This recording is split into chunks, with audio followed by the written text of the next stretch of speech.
dans une nouvelle vidéo. Une vidéo qui n'a rien à voir avec celle que j'ai pu faire précédemment.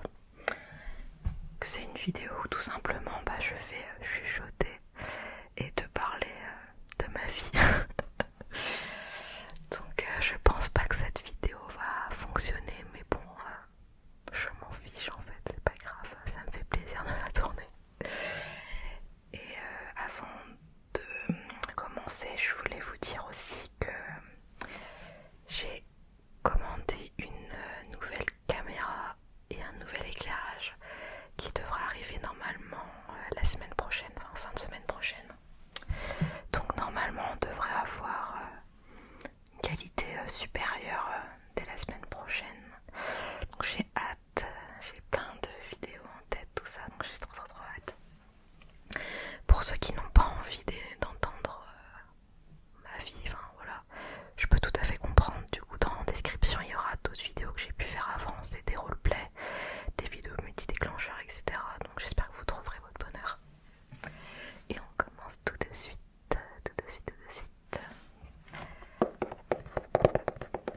Bon, j'ai écrit des anecdotes du coup dans mon petit carnet.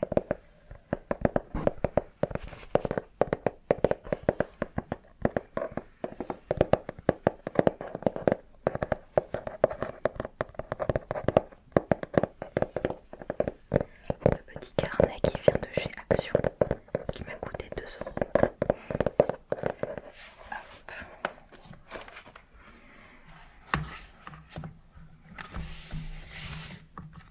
Donc on va commencer par le premier fait sur moi qui est assez simple. Je pense que vous l'avez tous remarqué que je suis un petit peu... Voilà. Donc je suis vietnamienne, 100% vietnamienne. Donc on me pose souvent la question, même quand je travaille, on me demande souvent comment ça se fait que je parle aussi bien français alors que j'ai l'air typé. Donc j'ai été adoptée quand j'étais bébé. Voilà, donc mes parents ils sont français, pur beurre. Et ils m'ont adoptée à l'âge de... En fait ils m'ont vu la première fois, j'avais 1 mois. Non, j'avais 5 jours il me semble. Et ensuite je suis rentrée en France, j'avais 1 mois et demi. Donc j'étais vraiment toute petite. Donc c'est pour ça que j'ai jamais vécu au Vietnam. Donc je parle pas du tout vietnamien, à mon plus grand regret. Et par contre j'ai déjà été plusieurs fois là-bas, en vacances avec ma famille. Et c'est vraiment un pays que j'adore, vraiment j'adore. La dernière fois que j'y suis allée c'était décembre l'année dernière. Et c'était vraiment incroyable. J'avais visité que le Vietnam du Sud jusqu'à présent. Et lors de mon dernier voyage là-bas, j'ai pu découvrir le nord du Vietnam et le centre du Vietnam. Et c'était vraiment super joli. Et du coup j'étais avec ma famille, donc c'était vraiment trop bien. Et donc on me demande souvent aussi si je suis pas triste d'avoir été adoptée, si c'est pas trop dur ou quoi. Alors la réponse c'est non. Enfin justement j'ai très bien vécu ça. Après, vu que j'ai été adoptée, je pense, étant bébé, donc du coup j'ai pas de souvenir de ma vie antérieure. Je pense que c'est pour ça que je l'ai bien vécu. Et j'ai connu des enfants par exemple qui ont été adoptés un peu plus tard, vers l'âge de 3-4 ans par exemple, et vu qu'ils avaient des souvenirs, c'était un petit peu différent. Mais personnellement, moi j'ai toujours bien vécu le fait d'avoir été adoptée. Mes parents ils me l'ont jamais caché, on en a toujours parlé librement, donc il n'y a jamais eu de soucis. Après voilà, j'ai toujours eu des questions, surtout à l'école quand j'étais plus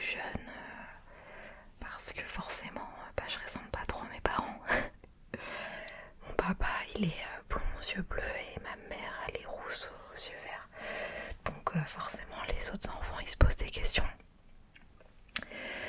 Mais voilà, après j'ai déjà eu des remarques. On me demandait si est-ce que t'es chinoise, voilà, c'est toujours la question. J'étais un peu j'étais la chinoise de la classe à chaque fois. Mais sinon voilà, on m'a souvent posé des questions et c'est assez marrant. Surtout quand j'étais enfant, mais maintenant c'est plutôt aujourd'hui parce que je travaille maintenant. Et mes patients, c'est tellement drôle parce que en fait je travaille dans un hôpital et c'est quand même c'est un hôpital de campagne et donc il n'y a pas beaucoup de diversité culturelle là où je suis.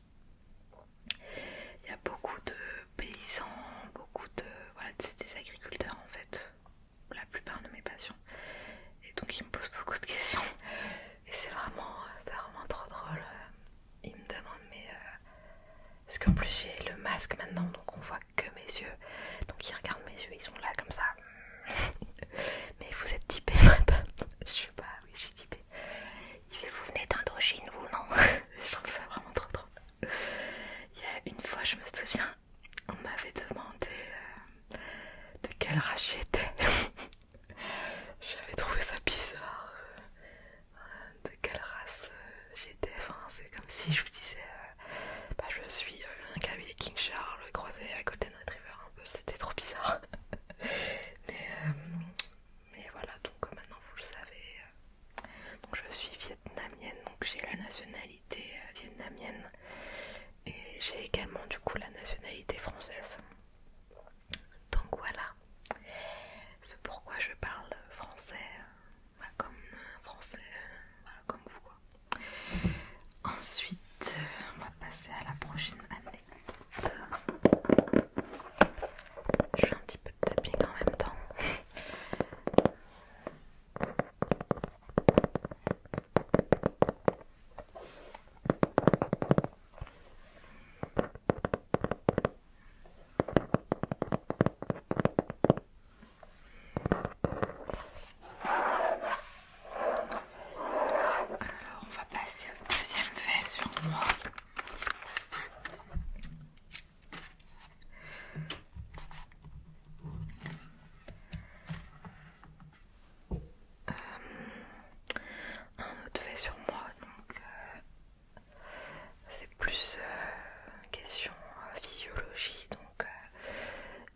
Suis myope comme une taupe, clairement. Sans mes lunettes ou sans mes lentilles, je vois rien du tout. Mais alors, rien du tout. Donc, mes problèmes de vue, ils ont commencé toute petite.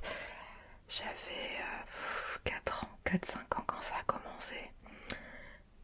Donc, en fait, je me souviens même pas l'époque où je voyais bien. En fait, j'ai connu que le flou. J'ai l'impression d'avoir connu que le flou, c'est fou.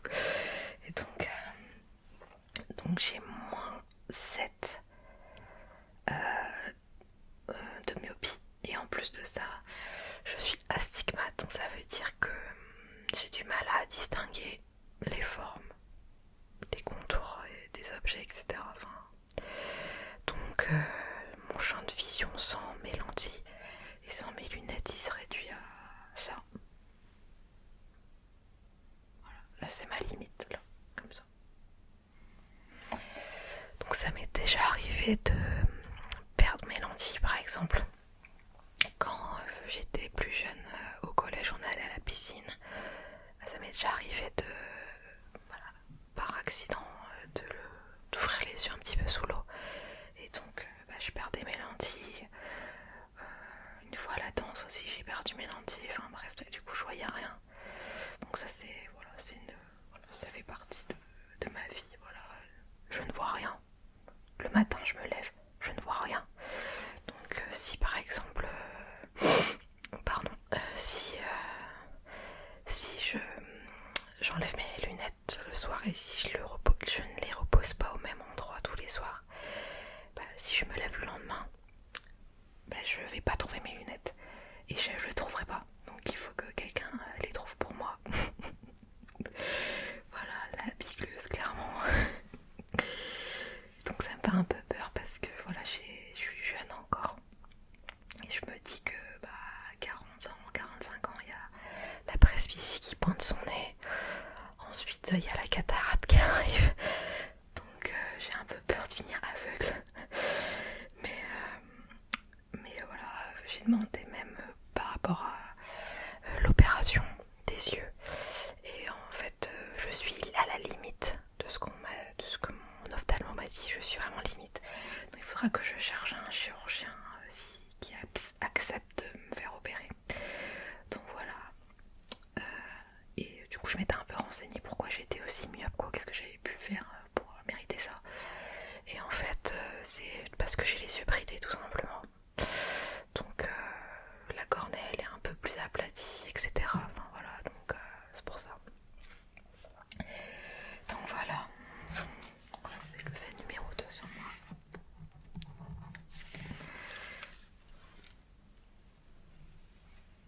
Alors, un autre fait sur moi, c'est par rapport à l'alimentation. Donc je suis extrêmement difficile pour tout ce qui a trait à la nourriture, aux boissons, etc. C'est vraiment pénible. Je suis très très très pénible par rapport à ça. Je n'aime quasiment rien manger. J'aime pas le vin par exemple. Alors que pourtant dans mon entourage,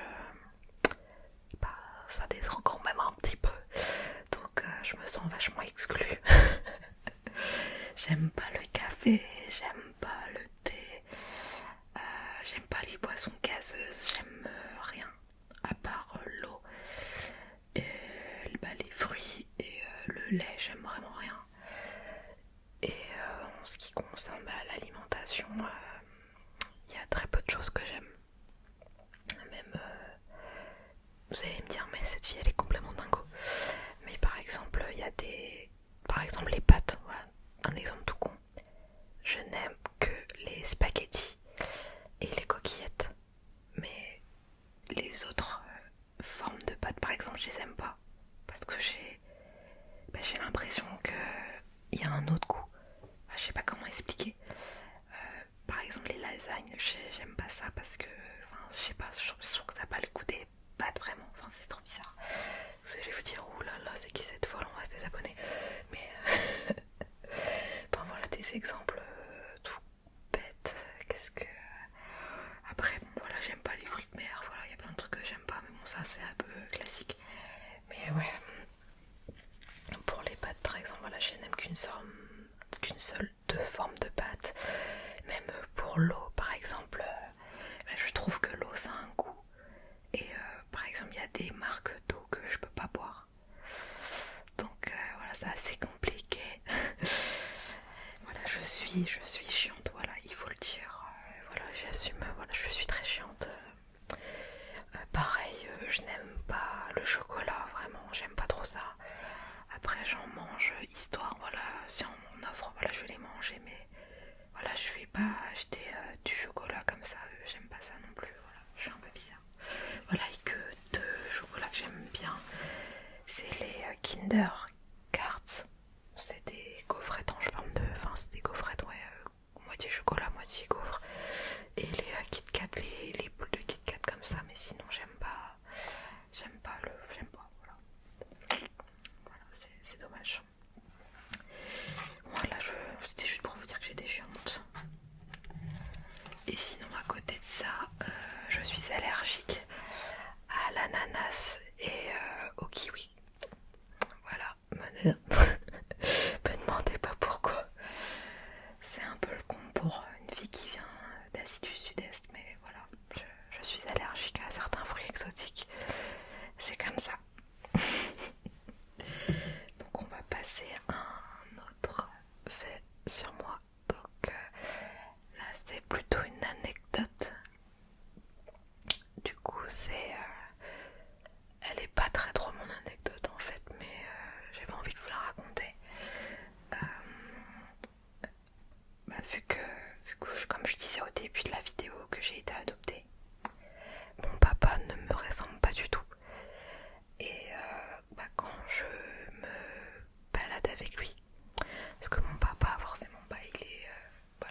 gens ils nous regardent hyper bizarre et surtout ils nous regardent mal parce qu'ils pensent qu'en fait on est ensemble.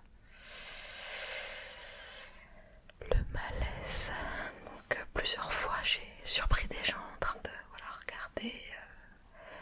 Voilà, et ça faisait un petit peu des espaces comme ça, genre c'est qui ce mec, il se tape une jeune, une asiatique en plus, enfin voilà.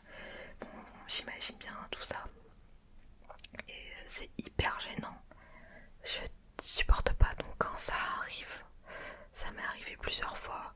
En fait, je laisse mon papa marcher plus loin. Moi, je fais semblant de chercher quelque chose, etc. Et après, je me retourne, je fais attends, papa, je suis là, attends-moi, papa. Enfin, je crie super fort, papa, pour que les gens comprennent bien que c'est mon père, quoi. Donc ça m'est arrivé plusieurs fois.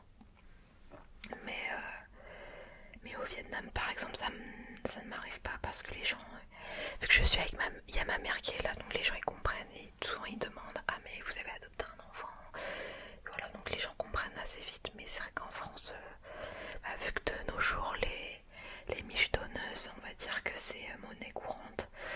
Voilà, en fait les gens ils pensent que je suis une michetonneuse, quoi, alors que non, en fait c'est juste mon père.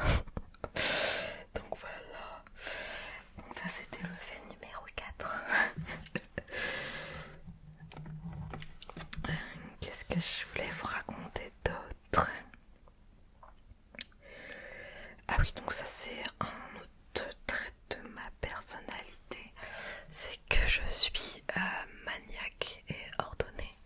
Genre je supporte pas quand c'est pas rangé, c'est vraiment insupportable pour moi. Donc par exemple mes vêtements sont triés par couleur, et des fois même je trie mes affaires par marque et par ordre alphabétique.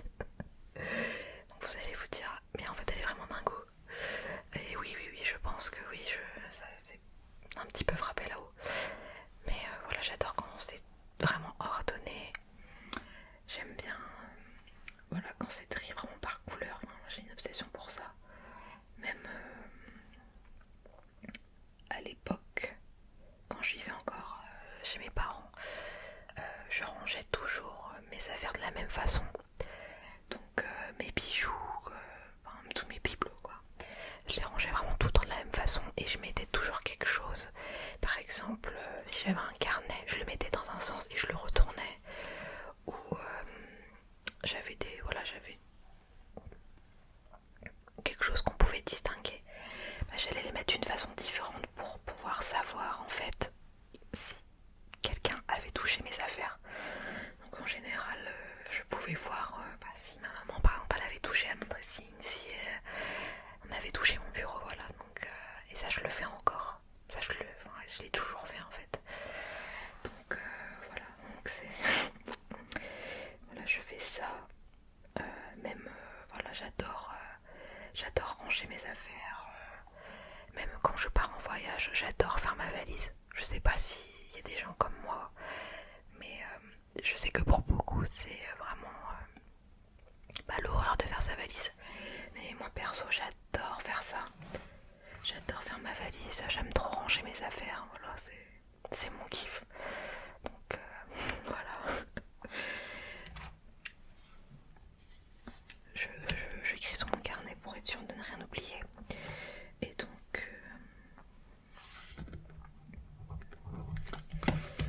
justement le fait que j'aime quand c'est rangé, par exemple quand je regarde des vidéos sur YouTube et que je vois par exemple des personnes qui font des vidéos mais que derrière eux c'est pas rangé, ça me stresse un peu en fait. Je sais pas, j'en vois des fois ils font une vidéo mais c'est le bordel derrière eux, genre il y a des freins qui traînent et tout. Et moi ça me stresse trop. Moi j'ai qu'une envie, c'est de venir chez vous et de faire le ménage. Enfin voilà. Et voilà où est mon degré de maniaque. Voilà, c'est comme ça. Voilà. Donc sinon à côté de ça, donc un sixième fait c'est que j'ai des tocs.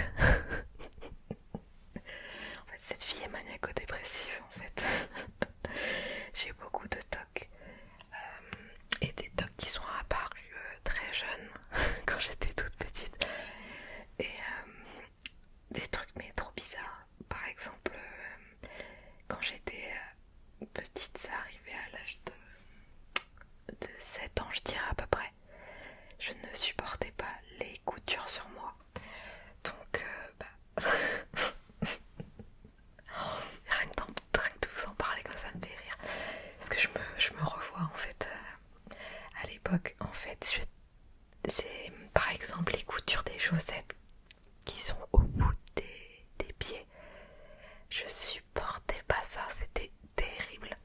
Donc, je supportais pas ça, donc en fait, je vous explique, je mettais une chaussette, je tirais le bout comme ça, et je repliais par-dessus. Et ensuite, je mettais une autre chaussette. Je remettais une autre chaussette par-dessus, parce que je voulais pas sentir la couture au bout. Mais c'était n'importe quoi. Donc ça a commencé comme ça, cette obsession pour les coutures. Et après, je ne supportais plus aussi les coutures au niveau de mon jean.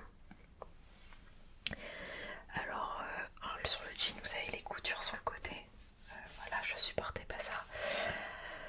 Je supportais pas les coutures, entre les jambes, etc.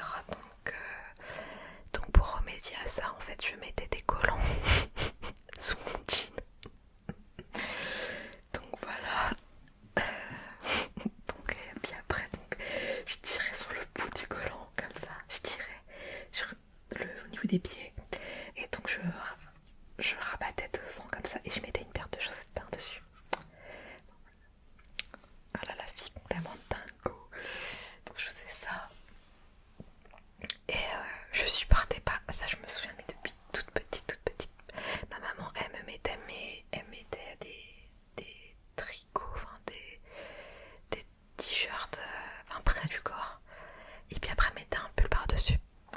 Mais moi, je supportais pas qu'elle me mette le tricot en fait. Parce qu'elle le rentrait dans mon pantalon pour pas que j'ai froid. Et je supportais pas. Donc à chaque fois, je l'enlevais. Dès qu'elle avait tout tourné, j'enlevais.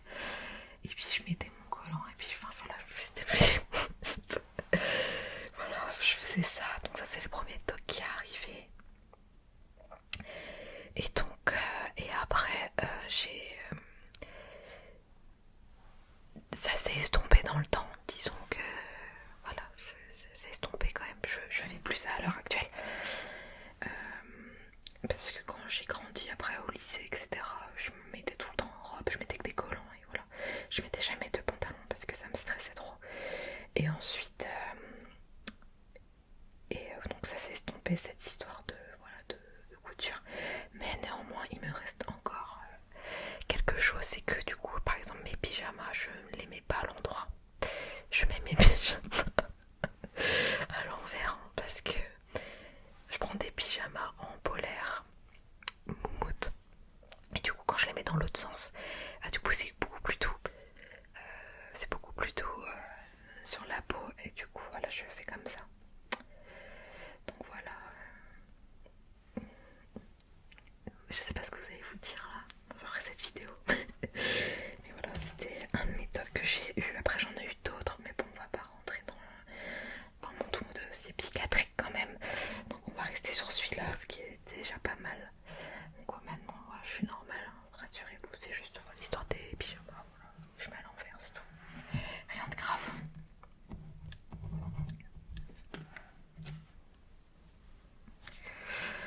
Alors, un autre fait sur moi, c'est le 7ème fait sur moi.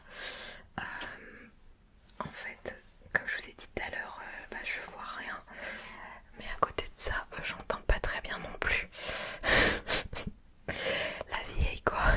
Et donc, quand j'étais petite, j'étais extrêmement timide.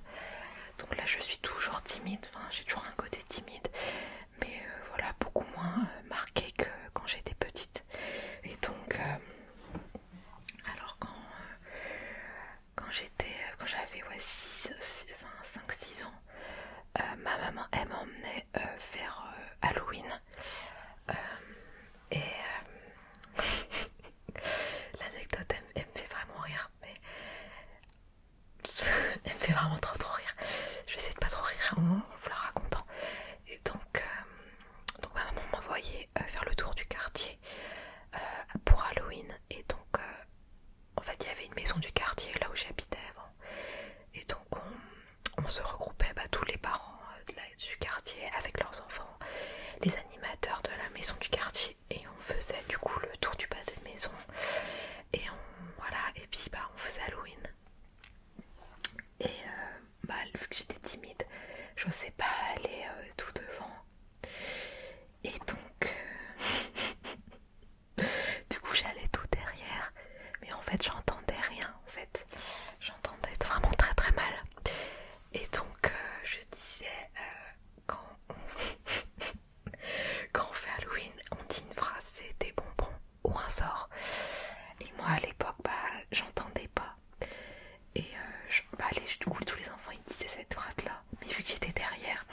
dernière dans le fond. J'osais pas m'avancer, j'entendais pas bien ce qu'il disait et j'avais pas compris que la phrase c'était des bonbons ou un sort. Et donc en fait, moi je disais pas du tout ça. J'avais pas compris que c'était ça qu'il disait. Moi j'avais compris qu'il disait des bonbons pour ma soeur. Donc ça veut dire que pendant 3 ans, à chaque Halloween, j'ai dit des bonbons pour ma soeur. C'est comme ça. Enfin c'est n'importe quoi. Et c'est au bout de 3 ans, bah du coup je me suis rapprochée. Parce que j'étais moins timide, donc je me suis avancée, je me suis mis vraiment à côté d'un autre enfant. Et je me suis dit, mais c'est un sort. Je comprends mieux parce que je comprenais pas. Je fais, mais pourquoi il dit tout ça? Enfin, c'est trop bizarre. Moi, j'ai pas de sœur, je comprends pas. Et du coup, bah voilà, c'est comme ça que j'ai su que. Non, on disait pas des bonbons pour ma soeur, mais des bonbons ou un sort. Enfin, voilà. Enfin, voilà, et des trucs comme ça. Ça m'est arrivé, mais plein de fois. Enfin, mais celui-là, c'est vraiment le plus gros en fait. C'est vraiment le plus gros, voilà, mon plus gros quiproquo que j'ai eu quand j'étais petite. Donc voilà, vous moquez pas trop s'il vous plaît. J'étais toute petite. Hein. Donc voilà. Du coup, donc là, on va passer au 7e fait sur moi. Du coup, ça c'est en fait, peu importe où je vais en vacances, il m'arrive toujours une merde. Toujours, il y a toujours quelque chose qui se passe. Donc il m'est arrivé beaucoup de galères en voyage. Donc pas des trucs très graves en soi. J'ai jamais perdu un passeport, on m'a jamais volé mes affaires, des choses comme ça, mais on m'a toujours, j'ai toujours eu quelque chose. Donc soit on me pigeonnait à fond, genre je me faisais arnaquer pour plein de trucs.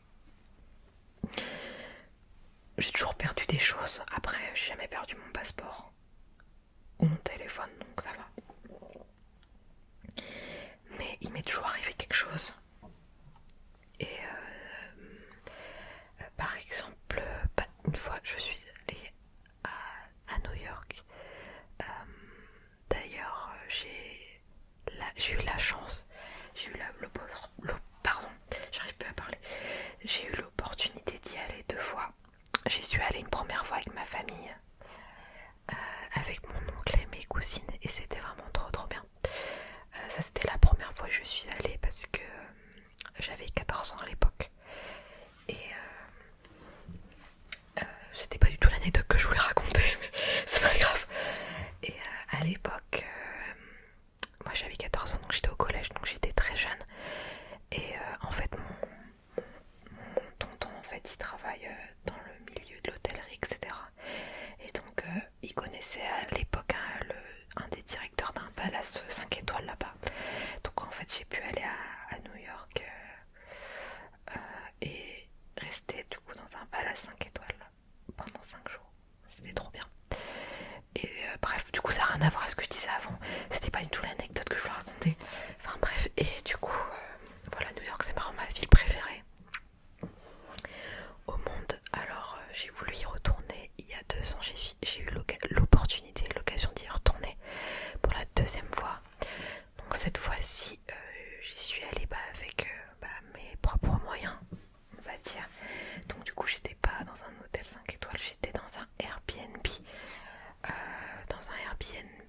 Qui était pas très cher. Je crois que c'était 50$ ou 60$ la nuit. Donc c'était vraiment rien. Après, quand je suis arrivée au Airbnb, j'ai compris pourquoi il était pas cher. C'était le quartier était un petit peu craignos, j'avoue. Bon, ça va, j'étais pas toute seule, donc mais bon, c'était vraiment craignos. Et bon, j'ai vraiment adoré mon voyage. Et il se trouve que la personne avec qui j'ai fait ce voyage avait réservé le Airbnb. Cette personne avait réservé donc pour 5 nuits.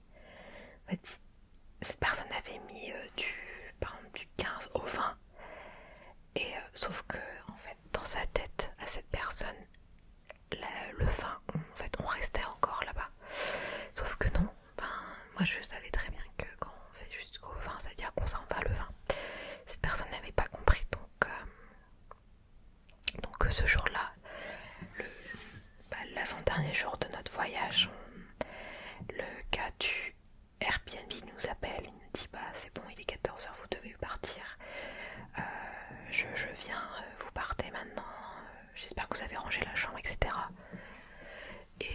Et en fait on était au musée, on était au Met, je me souviens à l'époque c'était il y a 2 ans, il y a 2 ans, donc à ce moment-là on était au Met, et donc le mec nous dit de toute façon je peux pas vous garder, j'ai d'autres personnes qui arrivent ce soir.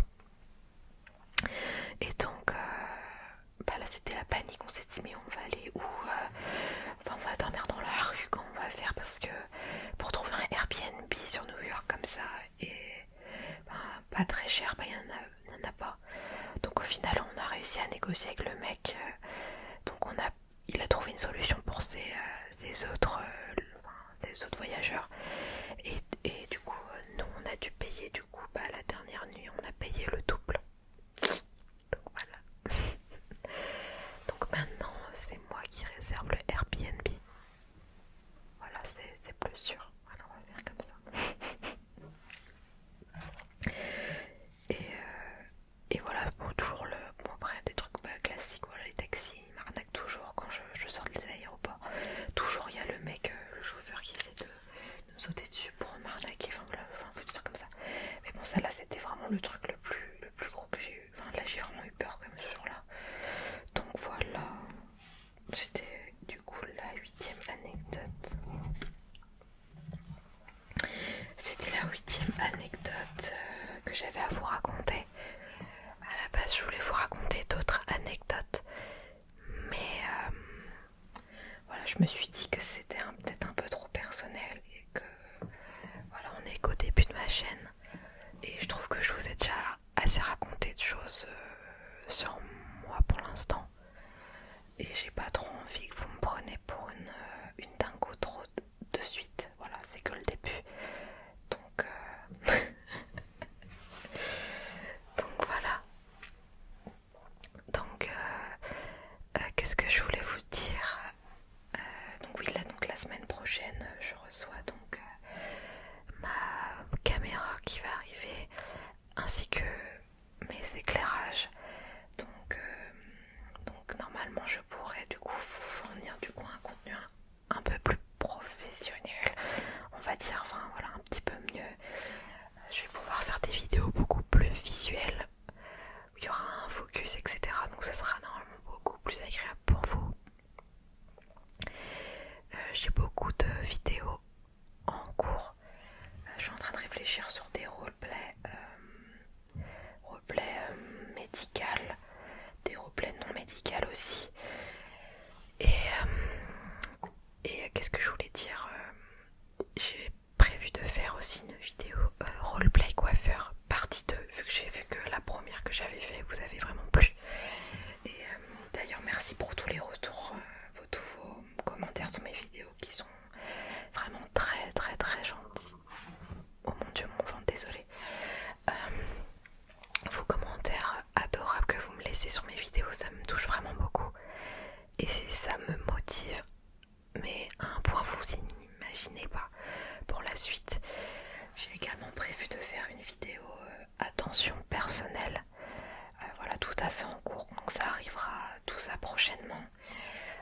Je sais que je poste pas beaucoup de vidéos comparé à d'autres ASMR artistes qui en postent une fois par jour, voire voilà, une fois par jour. Il y en a qui en postent 3 fois par semaine, etc. Moi pour l'instant je suis qu'à 1 voire à 2. Je vais essayer de faire au mieux, mais voilà, avec ma nouvelle caméra ça va encore plus me rebooster. Donc voilà, j'espère que vous avez apprécié cette vidéo. Si vous avez d'autres questions, imaginons, sur moi, ce qui m'étonnerait, mais si ça arrive, n'hésitez pas à me les poser dans